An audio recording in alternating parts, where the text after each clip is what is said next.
Welcome back to the Mom Existence Podcast. I'm Ashley, and I'm so happy you are here. Happy Thursday, everyone. It is the 80th day of January. I keep seeing all these memes and posts on social media talking about how January is just like the longest month of the year, which is totally true. It is a long month, but it just seems to be extra depressing. I think traditionally it is because you're through all the holidays and all the fun things. It's cold. It's a bit depressing. It's dark, all the things. I'm actually in the process of potentially booking, or I should say my husband, booking a vacation somewhere warm because we just need it. We just do. And our son has never really done that to his memory. He was away in Florida and Louisiana when he was 3 months old. So this would be very different for all of us. But I think that traditionally I pull back from booking vacations because it causes me some anxiety for some reason. I don't know if it is decision fatigue and I just can't decide. And then the next steps in terms of like preparing, especially with a 2-year-old, you have to kind of think about a million different things and scenarios that could go wrong. So I kind of just don't like booking them. I have a hard time. But when you have a vacation and you realize how amazing it is and how much it lifts your spirits, you want to book another one. And I think that is the key. If you book one, book another one as soon as you get home. It is really nice to look forward to. And if you can't get away for whatever reason, just book something local, do a little staycation, plan something fun with your family or friends that you can look forward to. And I guarantee you will be so grateful that you did. I think we undervalue spending time even within our own cities and doing fun things, especially just staying in a hotel. Okay, that is fun and fun for kids if there's water slides or pools, etc. And February, my son is coming. Oh my God, he's going to be 2. I cannot believe it. We should be celebrating all the parents, especially the mamas. Okay. Shout out to my bestie, Alex, who also birthed her son 2 years ago in February. So this is going to be a big month for us and our little boys. Okay, let's dive into this episode because I am so excited. I had Jessie Harrold here recording. I was so late. There was a mix-up. There was a mom brain block situation that has never happened to me. Even when I did the Rival and Queen podcast with Sarah, this has never happened. That I showed up, Mark was not there and the studio door was locked. And I was like, oh, they could be recording. Maybe he ran outside to let his dog out. I don't know. Texted him that we were there. And he's like, huh? What? Calls me. So Jessie was so sweet and lovely. We got to know each other in the hallway and chatted for at least a half hour until Mark came to save the day. I didn't book the studio. I didn't book it for the right day. I booked it for the following week, that day and time. Just total click, going through, doing everything super fast, not paying attention. So sorry, Jessie. You're the best. Anyway, Jessie is a coach, a doula, an adventurer, and she is a writer based here in Halifax, Nova Scotia. And she supports women and helps them and supports them during their transformative experience becoming a mom. Okay. And I'm telling you, this is something, her book, Mothershift, Reclaiming Motherhood as a Rite of Passage, was so eye-opening to me. I wish I had read it or knew about something along these lines in terms of matrescence before I became a mom, because I really did struggle with that adjustment period between old Ashley and new Ashley. And it is absolute bullshit to not think that this is a thing. This is a huge thing, and it traditionally takes up to 2 years for us to kind of step into that new role as a mother. It changes our lives in every single way. Jessie and I talk about that and kind of unravel all the different layers that there are in becoming a mother and what that experience can be like for some women. So the term matrescence, which I had not heard of until I read this book, I had never heard that word, was coined by an anthropologist, Dana Raphael, in the 70s.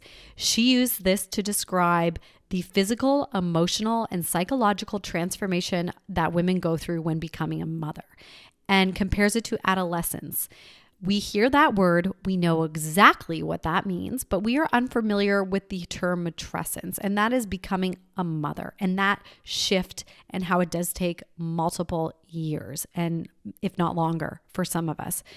So we kind of dive into that experience, and it was a big reflective moment getting to know this book and Jessie, because I had prepared for the baby in aspects of the nursery was ready. I had read some books about, different things in pregnancy. And also you have the car seat. You are prepared for those things, but you are not prepared for that mental shift and life change. You cannot really prepare for it. And you can grieve your old life. Even setting up, like Jessie and I talk about, like a ritual to kind of honor that and that transition and that change. I think that that is something that we don't do. We're just go, focus on baby coming, nursery, blah, blah, blah.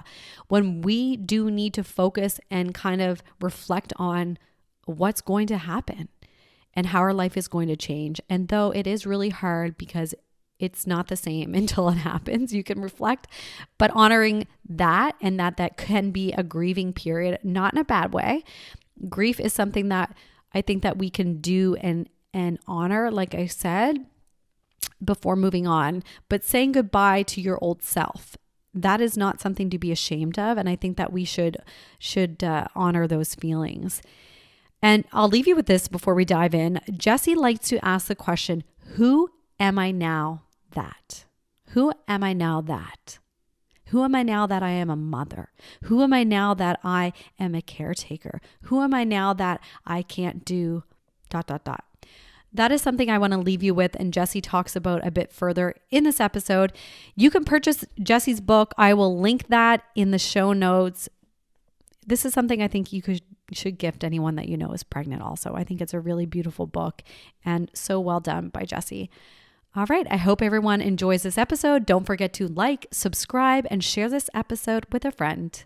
Jessie Harrold, welcome to the Mom Existence. Thank you so much for having me. I'm really excited. Happy. Yeah. We got started a little bit later as to my fault, and my mom brain is still in existence of like scheduling the studio. So I'm happy we got to spend some time together and get to know each other before we got into the podcast. Totally.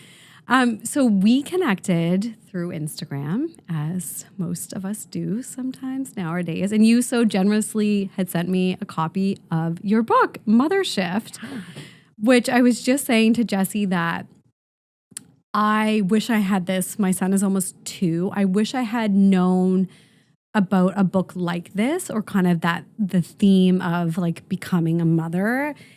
I think that we are so focused in preparing for the baby to come home, and like underline the baby, because you can prepare meals for your family ahead of time. You can get like the peri bottle, whatever you're going to need to take care of, post birth, or if you're not, adoption, whatever it is, there's things you're going to prepare your home, washing the clothes, putting the car seat in. But you are not thinking about, at least I was not thinking about, like, how am I going to accept this new role as a mother, and what is that going to feel like? Yeah. Like, why do you think women or parents are not really sure about that like piece, or that 4th trimester? We don't hear about it that often. Yeah, you're totally right.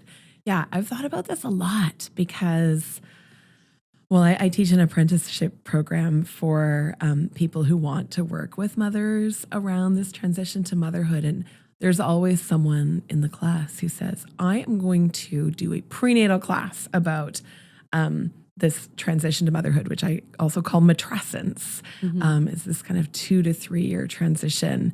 And, I've always kind of shaken my head. It's like, it doesn't work. It doesn't work. They can't hear it. And I used to do the same when I taught prenatal classes. We'd have a whole class on what's going to happen to you after you have this baby. And I think it has a lot to do with the fact that birth is such a huge thing, and there's so many unknowns. It's probably like, the biggest kind of most unpredictable moment in a lot of our lives. Certainly is. Yeah. Totally. And so it makes sense to put a lot of, time and effort and resource and energy into preparing for it. And I think, we started talking about the fourth trimester, this kind of postpartum time, maybe like 6, 7, 8 years ago. But even that, particularly in kind of our Western culture, wasn't particularly recognized. And so now we're talking about matrescence, this 2 to 3 year transition into motherhood.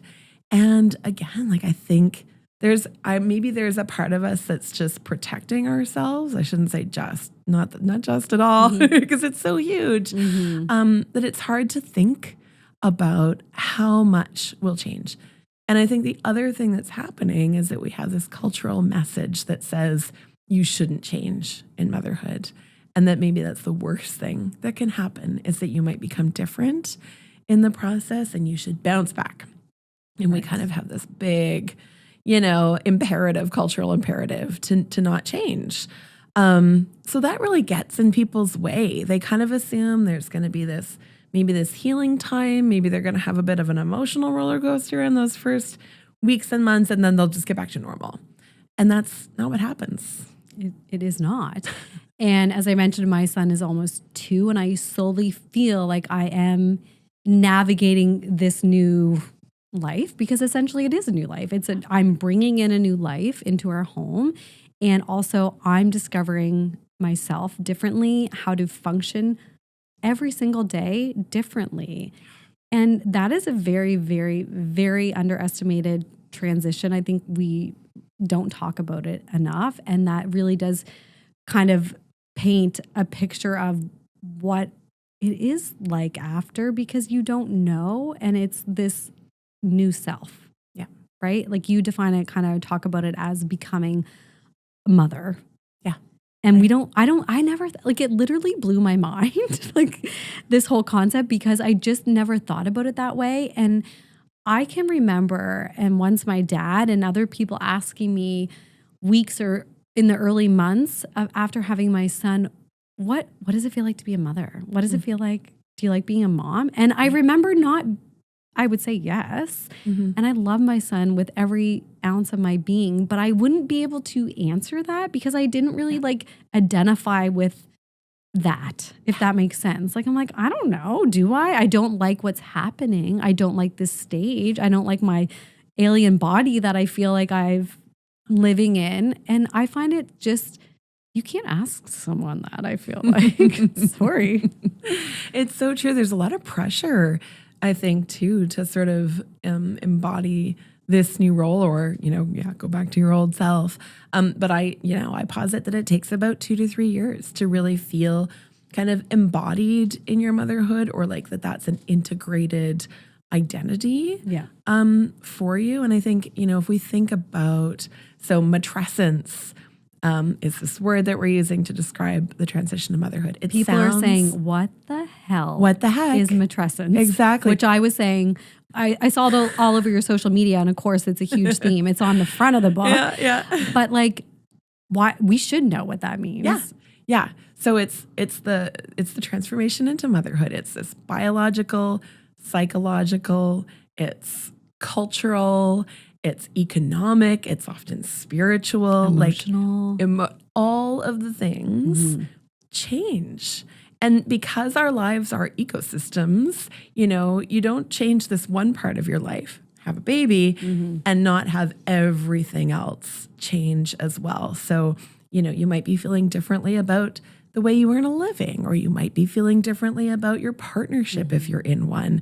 You talked about your alien body. You feel completely disoriented or unmoored often in your body.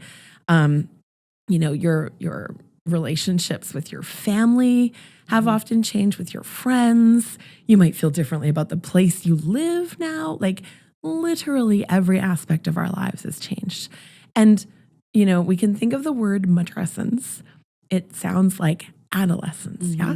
And we kind of assume in our culture that adolescence is a time in people's lives that will take a while. It's going to take a few years. It's like a stage. Yeah. It's going to be a few years.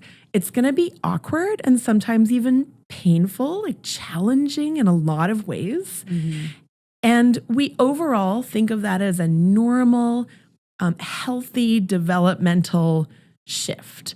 There are hard parts, but ultimately you become an adult. And hopefully you've grown some maturity and some wisdom along the way. And again, it's one of these kind of life transitions that changes everything. You know, it changes every facet of your life. And yeah, overall, we think of it as being a good thing.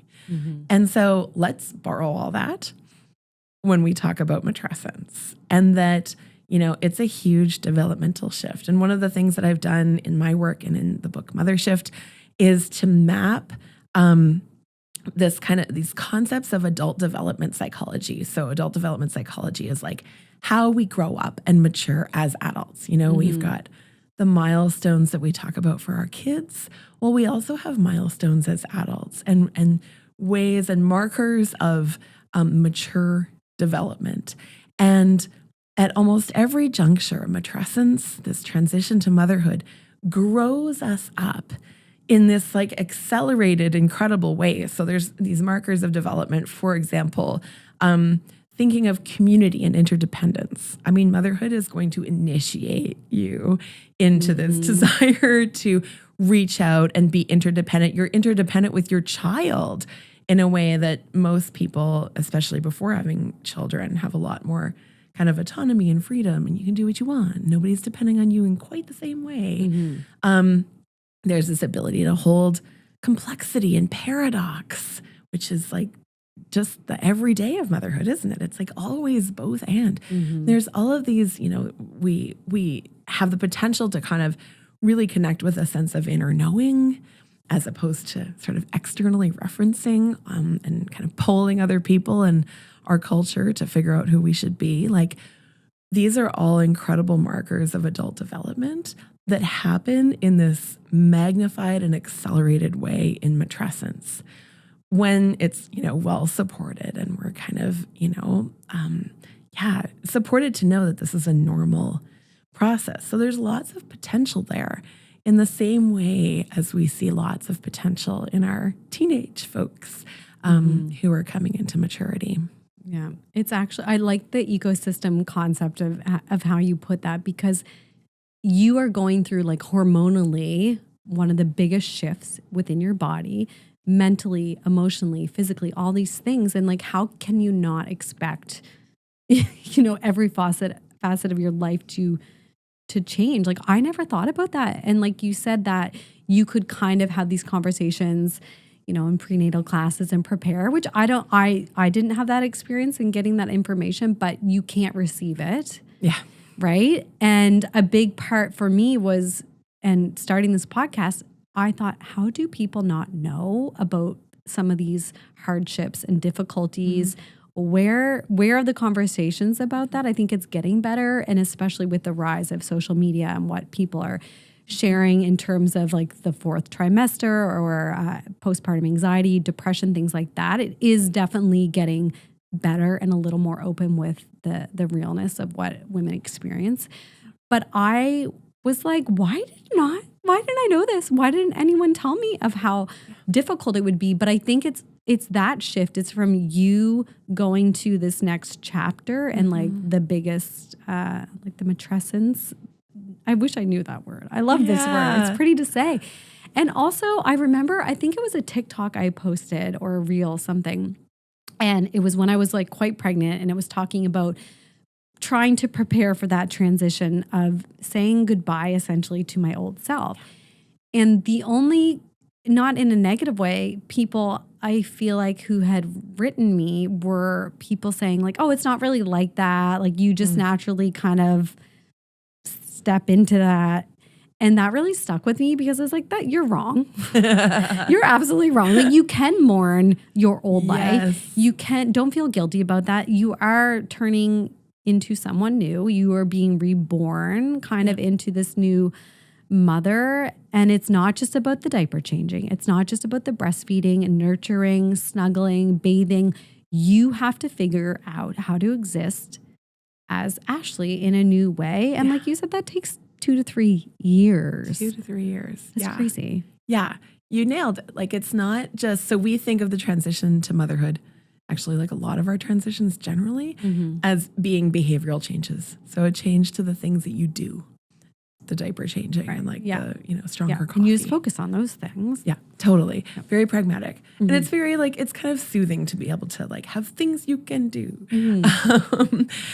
But this is not a change to the things you're doing. This is not, I mean, it is, but it's deeper than that. It's not just, a change to the things that you're thinking or saying or feeling even. It's a change to who you are.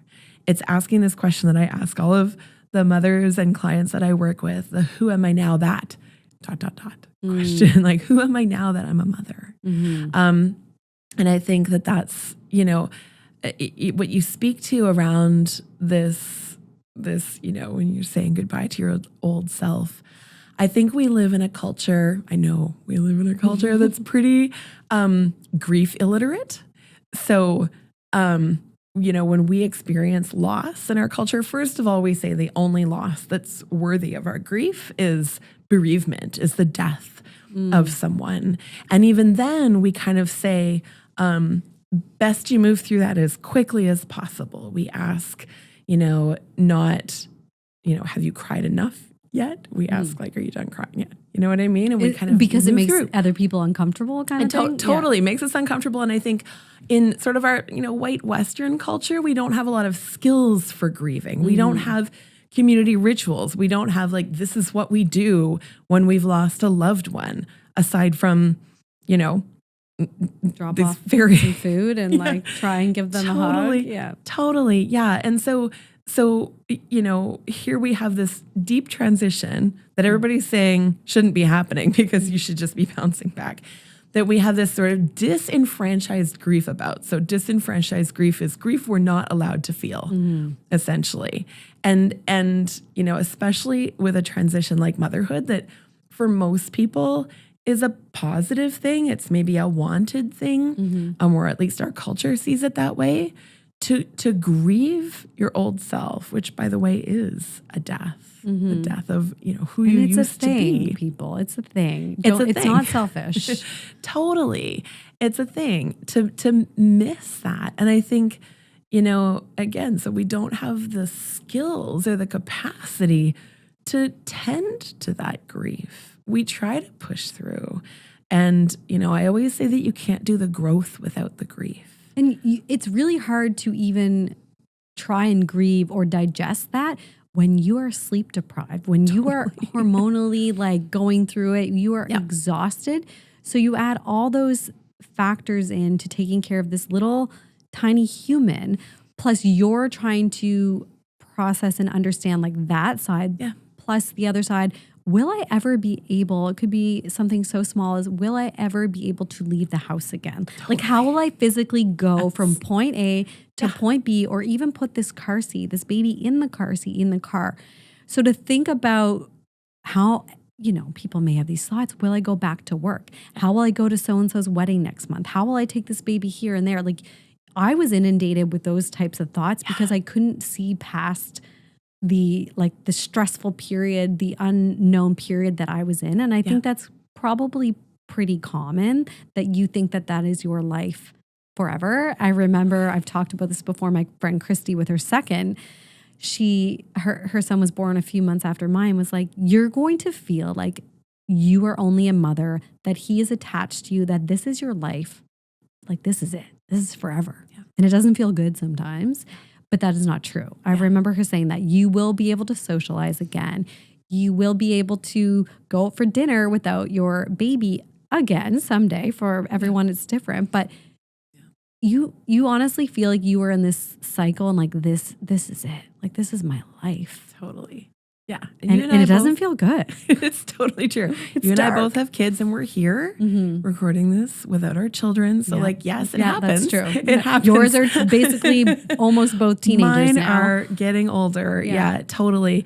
There's this thing that another kind of grief term that I've borrowed called ambiguous loss. And ambiguous loss refers to, or is typically refers to, when someone's missing in action, and it's like their family is not sure if they should be grieving a death or if they're hoping against hope that their loved one will come back. And that's the feeling. It's this ambiguous loss, Yeah. because in that moment you kind of maybe intellectually know you might go out on a date night, or you might go back to work, or you might feel like yourself again, etc. But it doesn't feel like that, does it? No. And there might be some things, we're talking about grief and loss here, and it's challenging, I think, for us to wrap our head around. There may be some things that you do get back, that return to you.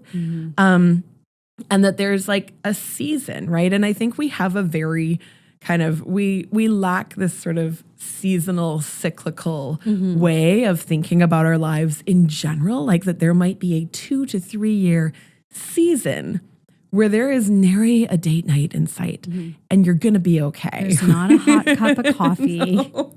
and there's no sleeping in. Yeah. I mean, we can benefit a lot from knowing that, we literally look at the temporary. seasons. It's the middle of winter right now, and we know that seeds are underneath the ground and they're germinating, but we can't see anything on the surface. It's very much a similar experience. It will happen. It will happen. And I think, I've been a doula for 17 years. I've been supporting mothers, for so long. And I consistently see that it's the mothers who are trying to push through that and trying to kind of get back to that, summer season, right? That metaphorical kind of like, getting back to normal.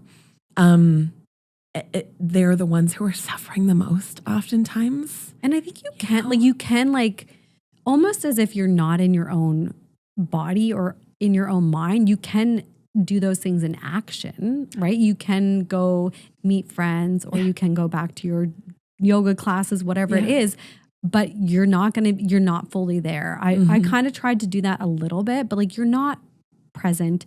You don't feel the same way. It's not the same. And society definitely has put pressure on people to do that. And it does go way beyond that 6-week check-in with your doctor or whomever. It goes way, way beyond that. And I find that is something I'm so sick and tired of hearing people being like, 6 weeks, whether you want to try having sexual relations again or you want to start running again. I'm like, give yourself some grace, because 6 weeks for me went by in a blink of an eye, and I was not ready to run or have sex or do any of those things. But you think that you should because you hear after 6 weeks, check mark, you're good to go. Yeah. And I think that I did a few different pollings and things like that through social media. And a lot of people weighed in this case, a lot of them were women, on what they wish they had more of postpartum. And a lot of that was mental, different support to get through tough times. And then also the whole pelvic floor, pelvic physio, that should be more mandated here. I know in Europe it's a bit different, in other countries I'm sure, but here it's you choose to do that. It's not something that just is offered to you, which I think is really a disservice for all the women out there. Totally. And their pelvic floors. Yeah. But I like how you wrote something, I've got it written here, said modern mothers are in crisis. So what does that mean? And is that kind of what we're talking about in that picture, that women should just bounce back and start doing all the things and becoming who they were? What does that mean to you that they're in crisis? Yeah, I would say that, there's a lot of different ways that we can kind of triangulate this. There's obviously a mental health crisis with about 1 in 4 mothers experiencing some kind of postpartum mood disorder, whether that's anxiety, depression, or OCD. So that's one piece of it. We've got... let's just say that again. 1 in 4. 1 in 4. Right? 25%. That's a lot. Yeah. That's a lot. Yeah, totally. We've got astronomically high rates of birth trauma. And I think it's about 40-ish% of women report having experienced birth trauma. And when you say that, are you just saying a difficult, a procedure may have been needed? No, I'm saying I would classify that as trauma. which meaning that, I mean, there's a lot of different definitions of trauma, but at some point you felt your life or your baby's life was at risk. Okay. Trauma is usually defined as like too much too soon or too fast or too little, not enough over time. So usually in the birth context, it's too much, too fast. And yeah, so 40%. And that's hard to digest. Yeah. And I mean, we could go on and on about how like a lot of mothers actually expect to experience trauma in their birth. We've got a pretty broken birth care system, right? So, I mean, that's a whole piece. Of those, about 18% experiencing PTSD related to their birth experience. And in many places in the world, Black and Indigenous mothers and mothers of color are experiencing those rates like of postpartum mood disorders and then of actual harm done during the birthing process at 3 times more than white mothers. And so there's a lot going on that indicates that mothers are in crisis. And there's other pieces that are, maybe less harrowing, but also really challenging. Like we're mothering in a time where a lot of us, we were talking about before we started recording, don't have like the village around us. We don't have maybe our families around, or we don't have a kind of cultural ethos of interdependence and community care. So we're doing this alone. And I think we're led to expect to do it alone, right? Like that's just how Western culture is. Yep. And I think at any time, when you become a mother, that's like when you need everyone and anyone. Totally. The most. Yeah. Yeah. Social media plays a huge role in this experience. So there's kind of a lot of different influences that I argue in the book actually make it harder to become a mother now than it ever has been. It absolutely is. That is economically, like it's so expensive. Yeah. And like this U.S. Surgeon General's article, or I guess warning, is that how they define it? That was out last August of 2023. Wow, no, it's 2025 now. So 2024. And even in the U.S., like it could be something, sending your kids to school, a threat of harm in school or shootings. Like there are so many things that make it so much more stressful.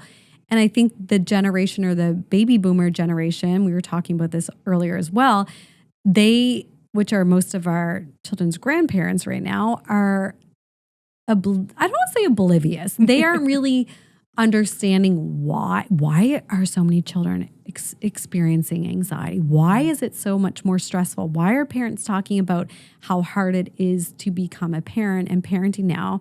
Because it wasn't as hard for them or then, but we are living in literally different worlds. Yeah. Everything has changed. And I think technology paints a picture for parents that you're supposed to say this, do this, it's supposed to look like this is normal. And you are constantly inundated with images and things, and you're comparing yourself. That also adds stress. When someone's saying my child goes down to sleep by themselves, they sleep from 7, they get up at 7, and like I get up and I do my workout and I do 25 things before they wake up and I'm like off to work. I'm like, no. I mean, good for those people, but that is not, we shouldn't be comparing ourselves to that. And of course, people go on social media to take a break sometimes and they don't want to see other people's hardships or reality. So I find it's this really delicate dance between what do we share that's helpful and who can this help versus people thinking it's like a negative thing. Totally. Do you know what I mean? I do. And I feel like we're like, whether they're kind of these, raw, real stories that we're seeing on social media or the kind of, beautifully painted picture of a life, none of it's really the truth. No. I think. No. Right? Like it's like fragment to the day. Yeah. And I would fully admit, I don't post my dirty dishes on Instagram. And I think, there's also this phenomenon where people post their raw, real kind of, imagery or stories or whatever on Instagram. But there's this kind of, it's become a social currency in a way, like those vulnerable, I talk about this in the book, like the vulnerable share and how that's actually, gets a lot of likes and shares and hearts. And so, people will craft vulnerable shares, right? Yeah. Like it's just really challenging. I think we're not seeing the reality of anyone's lives when we're doing a lot of our kind of interrelating on social media.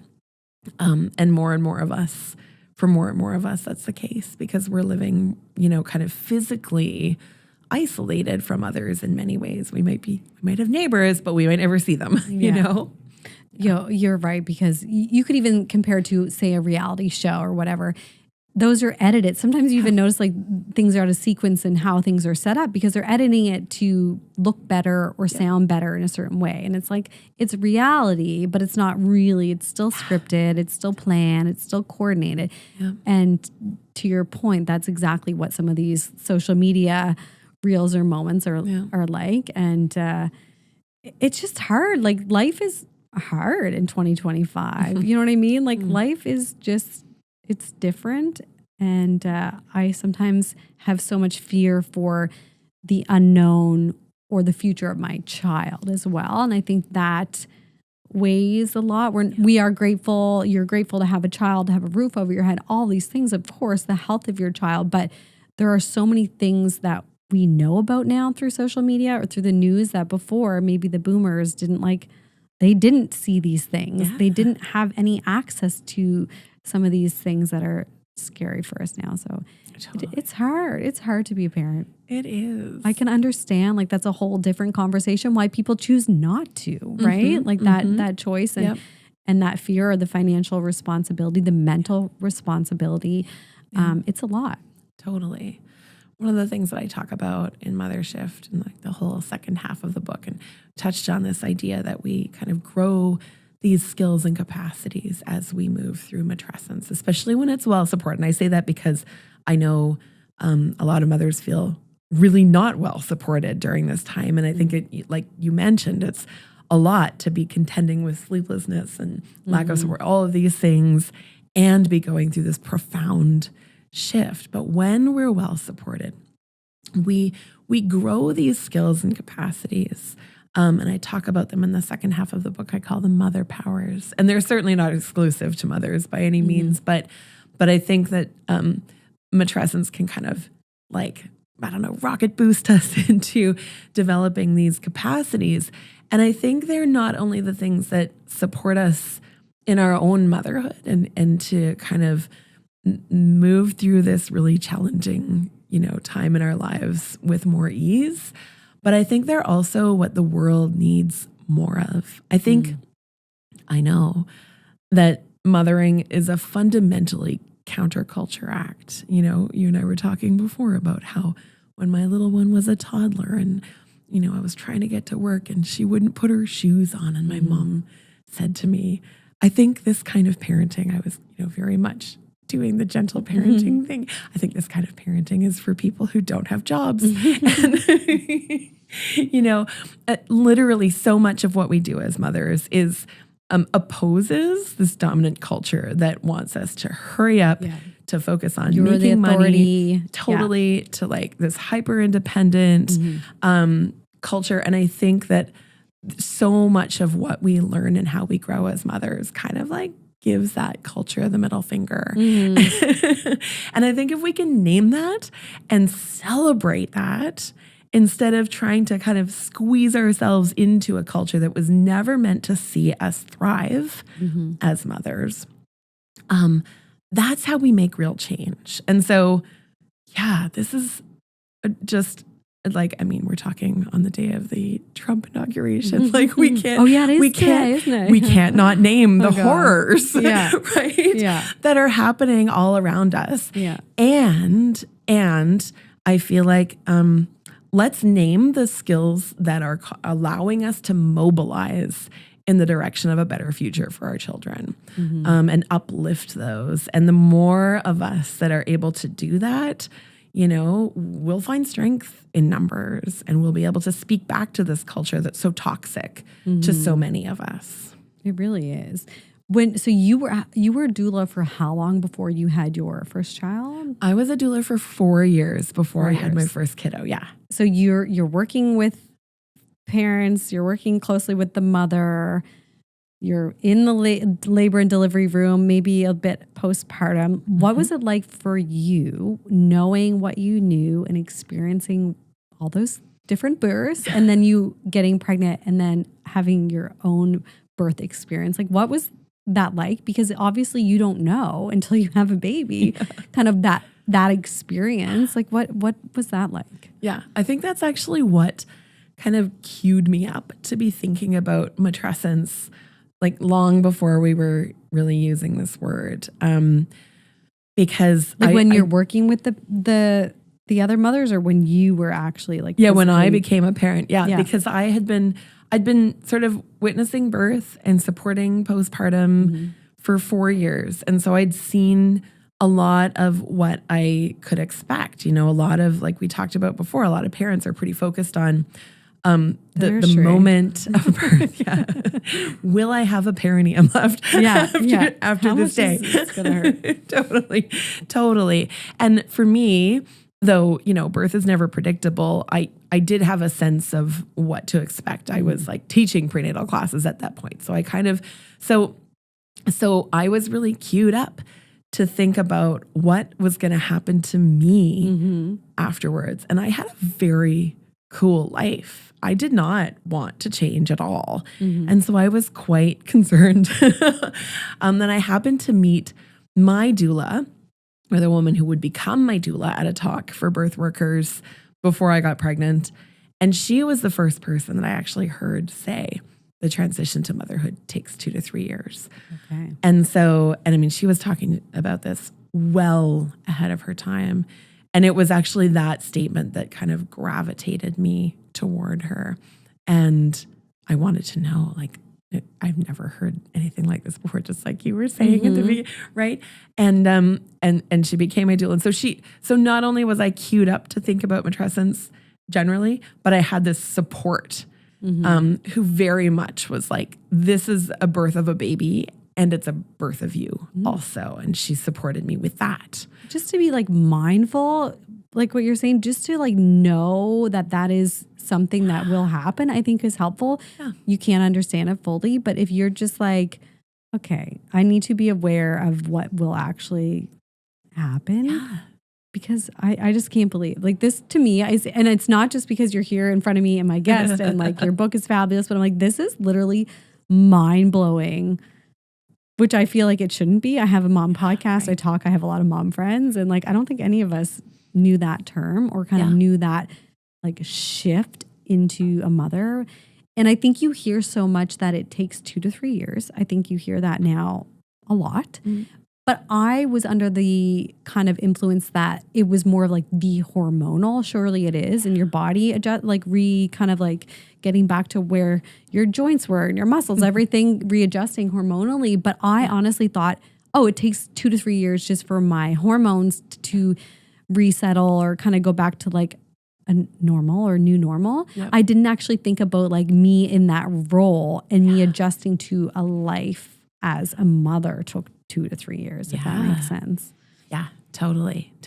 I think it's true. And I think, again, we probably can't totally think about it in so many ways. We're just not queued up that way for the most part. But yeah, I think, just knowing the word matrescence, honest to goodness, I hear this over and over again, like such relief. I think it's very validating. And matrescence is a way of talking about all of these changes as being normal and really depathologizing some of these experiences, like that it would be totally normal if your child was 2.5 years old and you said, I still feel really lost or I don't know who I am. Sometimes it makes me really sad. Like that would all be normal. Doesn't mean don't get support, obviously, totally do. But that, you know, this is just kind of part of the process. And so it's tremendously validating and normalizing. And I think what I do with Mothershift is then I created a framework that sort of describes the process of matrescence. So we have this, we know that it happens or like we don't, but we're getting there. And now what I'm exploring is how does it unfold? What are the sort of guideposts along the way? You know, it's not like a formulaic, I have to do this and then I have to do this and I have to do this. But I liken it to like trail markers. I'm a big hiker and I sometimes get lost. And it's usually when I think that I'm totally turned around and I'm just screwed that I'll look up and there's a trail marker like stuck to a tree or whatever. I'm like, oh, thank goodness. Yeah. I am on the path. I'm not at the end. I'm not at the beginning, but I am here and it's normal and this is okay. And that's kind of really what I'm hoping to offer mothers in this book. Is like, you know, here's where you are along this path. You can orient to this experience and then giving them some really tangible skills and supports and resources and tools to use every step along the way. Because I think, you know, we can know about the word matrescence and still feel pretty disoriented, right? Yeah. I'm like, how do I do it then? Like you said, being an adolescent, like that's crazy too. And it's like, well, I don't know how to navigate going from like more childlike behaviors or functionings. And then now I'm an adult. Like you can't really, you just have to go through it. But like you said, the trail markers, if you just, I feel like they're all kind of like floating around you. And when you need one, you can grab it or you can see it and you can help that to guide you through the next step. But knowing that they're there, you know what I mean? Or that they exist. Totally. Well, I mean, I can use an example from my own child's adolescence. She got her period about a year ago. And so like, this is a huge moment of like, for her, it was, oh my God, I do not want this. Who does? Send me back to my childhood, please. You know, I was talking about how she sleeps with 100 stuffies and like, she's still very much a child, but here she had gotten her period. Right. And of course, I leap into big mark. action. That's a big day. Like, that marks a big day for totally menopause marks. Totally. And you know, we sat and we cried for a while. And I said, you know, kiddo, it's normal to feel really actually sad about this. Like it's both very cool that your body's doing this thing and also you can be sad about it. And we talked about that for a while and we had a good cry and, you know, just kind of talked about some of the challenges and how maybe she wishes that this weren't happening and like just named the sadness, which is literally what I support mothers to do in matrescence. Like name the thing. I'm sad that I don't get to have a cup of hot coffee anymore and you're allowed to be sad about that. You know, and say them out loud. Say it out loud, name it. It's huge. And then, you know, and then we had a ritual. Then we went out and we had dinner and we did all of these like fun things that we like ritualized and turned into this. Like this is a moment to mark. And again, that's something that we don't do well in motherhood. You know, we have like baby showers or whatever, but that's just about getting again, it's about the baby most of the time. Totally. We love the babies, but like it should be about like pampering and lifting the mother up and preparing her mentally, physically, and emotionally. I love that. That's so lovely. I'm really grateful when my best friend continuously brought, and she doesn't have a child of her own. Like she just knew this was going to be helpful and comforting, was like kept bringing me homemade delicious food. And I feel like I wouldn't have survived. Like that was just one thing you didn't have to worry about in your day of not even knowing in the beginning what time it is. Just quickly, I want to touch on when you work with women, in this case, perhaps they're on their second child, their third child, whatever. Do you see like a huge difference when they're already aware of that shift and those tools and kind of what that process will be like when they go from 1 to 2 or 2 to 3 because they've been through it? Or do you still see a lot of struggling? And obviously we're not going to diminish if anyone's having like serious postpartum struggles, but do you see an improvement, I guess, going from 1 to 2 or 2 to 3? Totally. Like, I don't think that it's not hard, you know, but I think you're primed. They know what to do with it. Yeah, totally. You know, I'll think of a, you know, particular client who had a really tough second postpartum, their second baby. But she felt equipped, especially around this grief piece. It was like, there was a lot that she had to contend with, that, you know, things were just going really differently than she had planned. And we talked about a lot, and she set aside time and space to just be in those feelings. And we created a ritual together, and she did that. And she said that it just moved her through that in just a better way. Like it wasn't easier. It was that she had the tools and support. And, people always ask me, do you go through matrescence with each child? Yes, is the answer to that.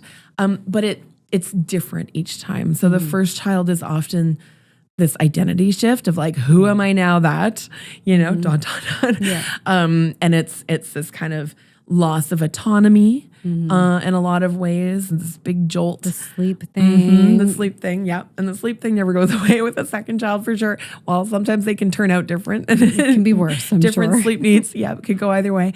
But the second time is often around like your time and resources and energy. Like there's this cliche of, will I love a second child? Like how will I love? Of course you will. Yeah. Like your love grows, but your capacity doesn't necessarily grow. Like maybe a little, but now you're stretched thinner. So it's often, who am I now if I don't have the time to attend to the things that make me feel like me in the same way as I did with first babe maybe? And if you're a couple, who are we now? Because now oftentimes like each one of you has a child. It's the divide and conquer effect. Yes. So, who are we as a couple then if we're just kind of constantly down the hall, occupied? like throwing wipes and grabbing pajamas. Ships in the night. Yeah, totally. And so, so the matrescence, like the flavor of your matrescence shifts from one child to another. Totally. But these skills of like, naming the changes that have happened, allowing yourself to grieve, giving yourself the time to just be in the unknown. Like all of these skills still apply, and they can really offer some guidance during this time. Yeah. And again, like letting people know, because I think sometimes with mental health, or in my experience, you don't necessarily want to be upfront with someone or tell them how you're feeling in that deep, dark, sad moment, because in a few days it might be different, or next week. And not that you will regret sharing that, but you don't want that to just be what people are focusing on. So a week later, if you're feeling better, you don't want to go back. You've kind of like let it out and you don't want to revisit it. But I think that's the hard part. But that's the point. It's just telling someone, getting it off, making it real, acknowledging it, giving it space. And then you can just like, if it doesn't serve you, you don't need to revisit it, then like you just move on. But it makes you feel like you take a weight off your shoulders by telling people. I would just always tell my husband, like, I'm not having a good day. I didn't need to necessarily like define why in that moment. Maybe we unpack later or tomorrow, but it was just like, I'm not having a good day. Like I'm overstimulated. I'm just exhausted. And he was like, okay, great. And then like, he starts just knowing in that space, in that moment, like she said, she's a ticking time bomb, but just like having someone present that I'm not feeling my best, and them knowing it makes you feel better because you feel less alone. Totally. Right. So it's hard. Life is hard. Being a mother is, I saw a post on social media just saying like, it's just hard. Like it just is hard. It's not easier for other people. It's just hard. Yeah. Yeah. Life doesn't get easier as we get older. Totally. Right? And, I think there's like this way in which the things that break us can also make us, and I never want to be like, and transformative. It is. And I mean, that is not to say this isn't hard, and I would never kind of like bypass any of this, but I see it in my own life. I see it in my clients' lives. And I think, it just helps to be able to hold or have someone around you who can hold that bigger vision for what's possible in this time, because you're right. You're in it. It's hard. You have rough days. And I think when we can kind of tether ourselves to this kind of wider perspective of like, this is growing me up. And, as much as we want to work to change a lot of the challenges that mothers face, paradoxically, a lot of these challenges are what grows us up. Like, would we have that growth and maturity and, development without the hardship? Like, it's this is the thing. Mothering has been hard since we started doing it. And we, just like your daughter and her period, unfortunately, we don't have a choice in We've many been doing cases. this since the dawn of time. Yeah. And so like, yes, there's a lot of things that are making this particularly challenging now, but also, you know, this is an age-old rite of passage. We've been doing it since literally the dawn of humanity. And it does have this tremendous potential for our lives. And so, yeah, it's like, can we hold that bigger vision while also being in the tough stuff? And, you know, I don't know, with a teenager now and 17 years under my belt as a doula, like, I feel like it's the worst, best advice that this too shall pass. Like, it really will. Yeah. You'll be worried about different things next year. And, Exactly. right? It really will. But it does kind of speak to that seasonality and that cyclical nature of our lives. Like, really, this season it's a season. Yeah. You're in it. Yeah, you're in it. You have to go through it. Yeah, and surrender is often the best medicine. And it will change. It certainly will. Life, that's what life is. It's ever changing. Okay, Jessie, if people want to learn more about you and Mothershift, or how they could work with you, or things they could learn, where is the best place to do that? Yeah, well, I have a website, jessieharrold.com. Social media, I usually hang out on Instagram at jessie.es.harrold. I write a monthly newsletter that people really love. It's kind of cool because I just write whenever I want. So you can just subscribe and they can subscribe. It's called Imaginalia, and it's just got all kinds of like tools and resources and stories and field notes and all kinds of things. Yeah. And I do have a couple of programs. So Mothershift is the sort of program that started it all. We've been running it for about 10 years, and it's a 3-month program for mothers to support them through matrescence. And then The Village is this 6-month apprenticeship program for people who want to work with mothers, or who do work with mothers through matrescence. Oh, that's cool too. Yeah. Okay. Well, if you're listening and you're pregnant or have children, probably at any age, and you still need either of those services, reach out to Jessie. Yeah. Thank you so much. Thank you so much for having me. This has been great.